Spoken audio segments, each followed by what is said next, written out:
essa quebra de audiência que nós vimos é um pouco a falta de contar a história durante o ano. Porque o Mr. Olímpia é o final da história. No ano passado estava com 470 mil pessoas na nossa live e esse ano estava com 170 mil. E os outros, por exemplo, quem estava abaixo da gente, quem tinha melhor audiência, era o Gorgonoid, que estava com aproximadamente 14 mil. Houve uma queda de audiência muito grande. E a nossa preocupação é, hoje a Classic é quem arrasta a audiência. Será que com a saída do Chris a tendência não é piorar? Ô Igor, sabe uma coisa que a gente observou nesse Mr. Olímpia? A queda de audiência. No ano Tem passado, a ver com horário? Não, ano passado caiu muita audiência. Caiu audiência, caiu venda de pay-per-view, caiu tudo. Público presente. Público presente. Tinha muita vaga esse ano muita mesmo. Vaga. O pessoal houve uma queda de audiência muito grande. E a nossa preocupação é, hoje a Classic é quem arrasta a audiência, tá? Será que com a saída do Chris a tendência não é piorar? Não, eu acho que o Chris empresta o grande, assim, tem ele ser seguido por 25 milhões de pessoas com certeza tem um impacto, né? Mas, cara, pra mim, pelo menos, eu entro numa de, putz, cara, que legal, agora a gente tem uma nova configuração na competição como um todo, sabe? No Classic, pelo menos. Porque agora a gente tem uma dinâmica que a gente não tem mais o rei. Pra mim, torna interessante também, mas eu acho que você tem razão.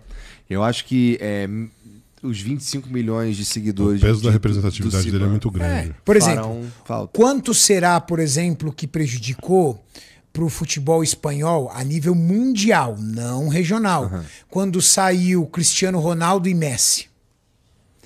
Será que quantas pessoas deixaram de assistir o Campeonato Espanhol? Só que a gente está falando de um esporte coletivo. Pô, mas saiu o Cristiano Ronaldo, mas tem agora o Mbappé, tem... Tá, mas e um esporte que é individual? Quantas pessoas, por exemplo, no Brasil que assistem só por causa do Ramon? Tipo, será que o Ramon vai ganhar? Cara, muita gente. Total. Muita gente. Então, no nosso país tem o Ramon. Será que nos Estados Unidos não tem o Siban? Né? Então, é muito importante essa leitura pelo seguinte, porque a indústria, o mercado vive disso. O canadense já curtia também o fisiculturismo, pelo menos por causa do Siban? Para mim, o Siban, ele é um americano-canadense. Tá? Sim, isso. Nascido no Canadá, mas ele já foi morar há muito tempo nos Estados Unidos justamente para construir isso. Para construir esse aspiracional da imagem dele sobre o americano. Mas eles têm uma cultura parecida. Eles gostam de bodybuilding. Entendi. Então, só que esse ano a audiência no Brasil também foi mais baixa. Por exemplo... nós, no ano passado, batemos 470 mil ao vivo ao mesmo tempo. Sim. Esse ano, o nosso pico foi 170. Aí você fala, Renato, isso é o canal dos outros. No canal dos outros, proporcionalmente, foi assim também. Todos foram mais baixos. Então, essa quebra de audiência que nós vimos é um pouco a falta de contar a história durante o ano. Com certeza. Porque o Mr. Olímpia é o final da história. Só que eu só vou ter interesse pelo final da história se o ano inteiro essa história for contada. Se eu souber a história. Né? Então, por exemplo, por que eu estou fazendo esse exercício de raciocínio?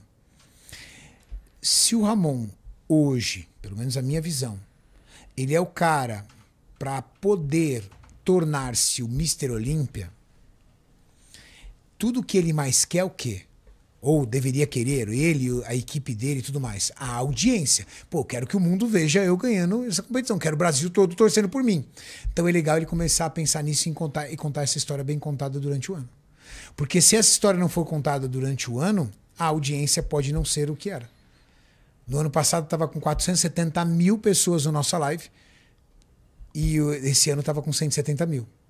E os outros, por exemplo, quem estava abaixo da gente, quem tinha melhor audiência, era o Gorgonoid, que estava com aproximadamente 14 mil. 12, 14. Entendi. Então, essa audiência precisa aumentar. No ano passado, por exemplo, nós estávamos com 470 e o Gorgonoid estava com 50 e poucos mil. Então é tudo proporcional. Então, é muito importante essa história ser contada para a indústria poder colocar dinheiro, para mais pessoas conhecerem o fisiculturismo, para que mais atletas sejam patrocinados, para que a popularidade do fisiculturismo continue crescendo. Porque se ela parar de crescer, pode acontecer igual aconteceu nos Estados Unidos.